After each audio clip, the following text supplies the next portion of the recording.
नमस्कार बंधुरा आपनारा सबाई निश्चयई भालो आछेन। रिंकू रान्नाघरे आरो एकटी नतून पर्वे आपनादेर सबाइके स्वागत।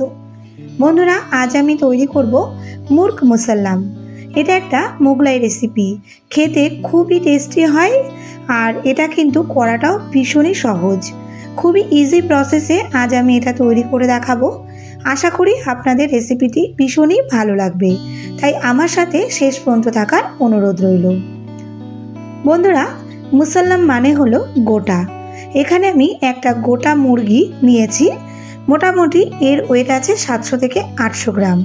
और এই मुर्ग मुसल्लाम तैरी करबार जोन्नो मोटामुटी 500 থেকে 1 केजिर मध्य मुरगी होले तबेई एटा करते भीषणই भालो हय और खेतेও भीषण टेस्टी हय, जेहेतु एटा छोटो थाके एबं एटा सेদ্ধ होतेও खूब कम समय लागे। एरपर आमी मुरगिटाके भालो करे परिष्कार करे धुए निये एते आमी काट लागिये निচ্ছি। तार जोन्नो एकटा छुरी दिये आमी एपाश ओपाश करे हालका जोरे एटा केटे निচ্ছি।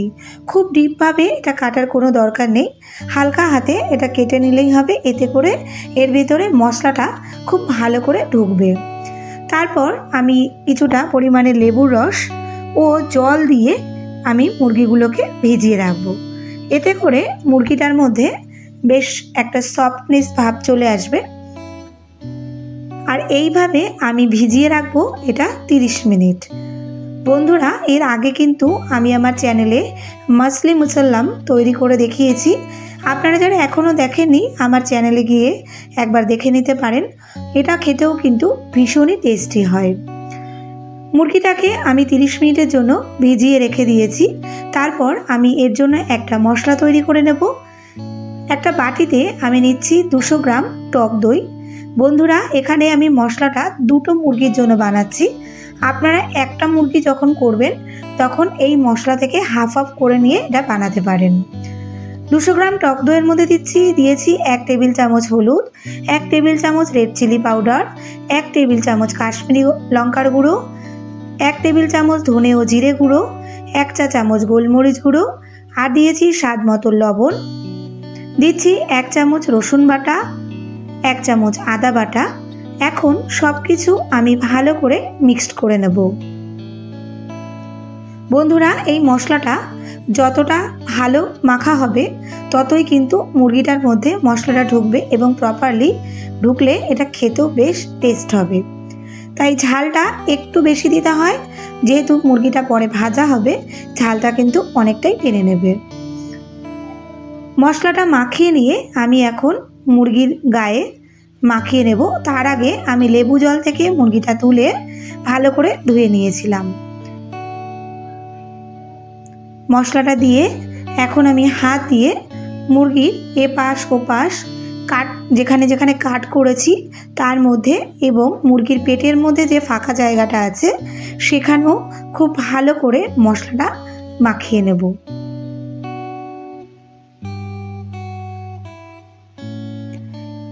মুরগির গায়ে মশলাটা ভালো করে মাখিয়ে নিয়ে এরপর আমি দুটো ডিম সেদ্ধ মুরগির পেটের মধ্যে ঢুকিয়ে দেব। তারপর মুরগির পা দুটোকে বেশ টাইট করে একটা সুতো দিয়ে বেঁধে দেব।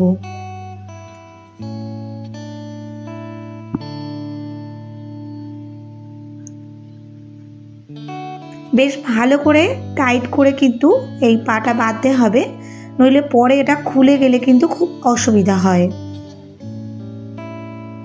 এক একটা মুরগির পেটের মধ্যে আমি দুটো করে ডিম সিদ্ধ দিয়েছি। আর এইভাবে মুরগির পেটটা যেরকম ফুলে থাকবে তেমনি কিন্তু ডিমটা যতটা গরম হবে পেটের মধ্যেও কিন্তু ওই একইভাবে ওটা সেদ্ধ হয়ে যাবে। দুটো মুরগি আমি খুব ভালো করে টাইট করে বেঁধে নিয়েছি। এখন এটা 2 ঘন্টা আমি রেস্টে রেখে দেব। যদি হাতে সময় থাকে সেক্ষেত্রে ওভারনাইটও এটা রাখলে আরও ভালো হবে। 2 ঘন্টা পরে একটা কড়াই গরম করে তাতে দিচ্ছি 3 টেবিল চামচ সাদা তেল ও 1 টেবিল চামচ ঘি। এই ঘিটা দিলে যেরকম স্মেলটা ভালো আসে তেমনি কড়াইতে লেগে যাওয়ার চান্সটাও কিন্তু অনেকটাই কম থাকে। তেল ও ঘি গরম হলে গ্যাসের ফ্লেমটা মিডিয়াম রেখে মুরগিটাকে ভেজে নিচ্ছি। আর ঠিক ভিডিওতে যেভাবে দেখছেন বন্ধুরা আমি হাত দিয়ে ধরে ধরে এপাশ ওপাশ ভালোভাবে উল্টে এটা ভেজে নিচ্ছি। এছাড়া হাত দিয়ে যদি আমি যখন ধরতে পারবো না, তখন এটা কিন্তু একটা খুন্তি হাতার সাহায্যে ঠিক এইভাবে উল্টে পাল্টে দিয়ে আমি ভেজে নিয়েছি। মুরগিটা আমি 15 মিনিট ধরে ভেজে নিয়েছি।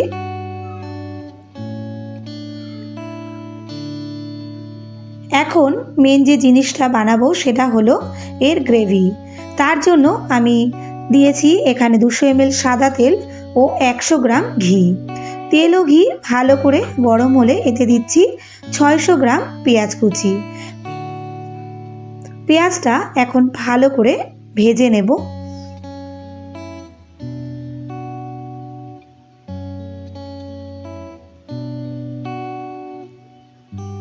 এখানে আমি 600 গ্রাম যে পেঁয়াজ নিয়েছিলাম তার মধ্যে অর্ধেকটা আমি তুলে রেখেছি অন্য একটা মুরগি করব বলে। আর তাহলে এর মধ্যে এখন রয়েছে মোটামুটি 300 গ্রামের মতো পেঁয়াজ। পেঁয়াজটা ভাজা হয়ে গেছে। এখন আমি এর মধ্যে দিচ্ছি 1 চামচ রসুন বাটা ও 1 চামচ আদা বাটা। রসুন ও আদা বাটাটা এখন ভালো করে ভেজে নেব যতক্ষণ না এর থেকে কাঁচা গন্ধটা চলে যায়। কাঁচা গন্ধটা চলে গেলে এখন আমি এর মধ্যে দিচ্ছি একটা বড় সাইজের টমেটো কুচি, আর সাথে দিলাম স্বাদ মতো লবণ, যাতে টমেটোটা তাড়াতাড়ি সেদ্ধ হয়ে যায়। টমেটো খুব ভালো করে নরম করে নেব। খুব ভালোভাবে টমেটোটা নরম হয়ে গেলে এর মধ্যে দিচ্ছি 1 চামচ হলুদ, হাফ চামচ রেড চিলি পাউডার, হাফ চামচ কাশ্মীরি লঙ্কার গুঁড়ো, হাফ চামচ ধনে ও জিরে গুঁড়ো ও 2 টেবিল চামচ কাজু ও আলমন্ড বাটা। সব কিছু এখন ভালো করে মিশিয়ে নেব।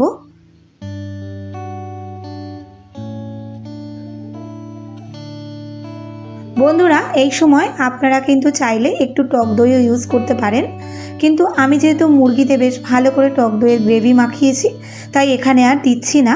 আর তাছাড়া মুরগিটা যে পাত্রে মাখানো ছিল সেটার যে মশলাটা ছিল এক্সট্রা, সেটাও আমি এর মধ্যে দিয়ে সামান্য জল দিয়ে দিয়েছি। এখন মশলাটা বেশ ভালো করে কষিয়ে নেব যতক্ষণ না এর থেকে তেলটা রিলিজ হচ্ছে। বন্ধুরা, কেমন লাগছে আমার আজকের এই রেসিপি কমেন্টে কিন্তু আপনারা অবশ্যই জানাবেন। আর আমার যেসব বন্ধুরা এখন আমার চ্যানেলটি সাবস্ক্রাইব করেননি তাদের কাছে আমার রিকোয়েস্ট, আপনারা এই রকম নিত্য নতুন রান্নাবান্না যদি আরও দেখতে চান তবে আমার চ্যানেলটি সাবস্ক্রাইব করে আমার পাশে থাকবেন এবং পাশে থাকা বেল আইকনটি ক্লিক করে দেবেন, যাতে আমার পরবর্তী ভিডিও নোটিফিকেশানটি আপনার কাছে সবার আগে পৌঁছে যায়। মশলা থেকে তেল ছাড়া শুরু হয়ে গেলে এতে ভেজে রাখা মুরগিটাকে দিয়ে মুরগিটাকে খুব ভালোভাবে সিদ্ধ হবার জন্য আমি 250 ml মতো জল দিয়ে এটা ঢেকে লো টু মিডিয়াম ফ্লেমে 15 থেকে 20 মিনিট রান্না করব। তবে মাঝে মাঝে একটু উল্টে পাল্টে দিতে হবে যাতে চারিদিকটা খুব ভালো করে সেদ্ধ হয়ে যায়।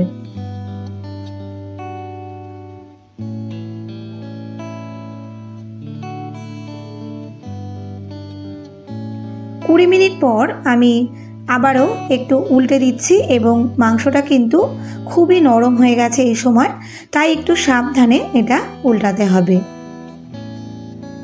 দেখুন বন্ধুরা, গ্রেভিটা থেকে এক্সট্রা জলটাও শুকিয়ে গেছে আর খুব সুন্দর তেলটাও রিলিজ হয়েছে। এখন আমি এর উপর থেকে ছড়িয়ে দিয়েছি কিছুটা ধনেপাতা কুচি ও সামান্য গরম মশলা গুঁড়ো। ধনেপাতা ও গরম মশলাটা দিয়ে আবারও একটু মিশিয়ে নেব এবং মুরগিটাকে খুব সাবধানে এপাশ ওপাশ করে একটু উল্টে নেব।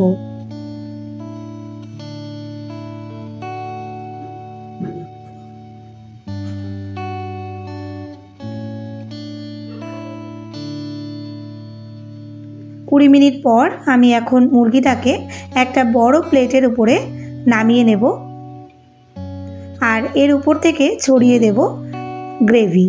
আর ঠিক এইভাবেই তৈরি হয়ে যাবে মুর্গ মুসাল্লাম। বন্ধুরা, কেমন লাগলো আমার আজকের এই রেসিপি? নিশ্চয়ই আপনাদের খুব ভালো লেগেছে। বাড়িতে গেস্ট বা বন্ধুবান্ধব আসলে অবশ্যই কিন্তু এটা একবার বানিয়ে ফেলতেই পারেন।